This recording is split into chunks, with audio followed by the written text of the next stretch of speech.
Hello everyone and welcome back to another video from Banking and Crypto Guide. In this video, I'm going to show you how to buy Pepe coin on Trust Wallet. So let's get started right away. First of all, if you already have your account set up, then just go ahead and open up the Trust Wallet application. You will be asked to log in either using your PIN or your biometrics. So just go ahead and log in and you will end up on the dashboard. Now from the dashboard, just tap on the buy button and then you will be able to search for your desired coin. Now simply type in Pepe and you will find the Pepe coin.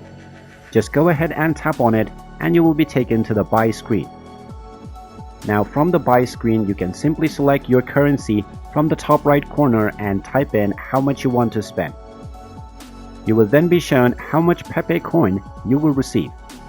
And since the best exchange is already selected by default, you can simply tap on the next button to proceed with buying your crypto. And there you have it. That is how easy it is to buy Pepe coin on Trust Wallet. If you find this video helpful, make sure you hit that like button and subscribe to our channel if you haven't done so already. Also ring that notification bell to never miss another update from us. Thank you for watching and I will see you again in the next video.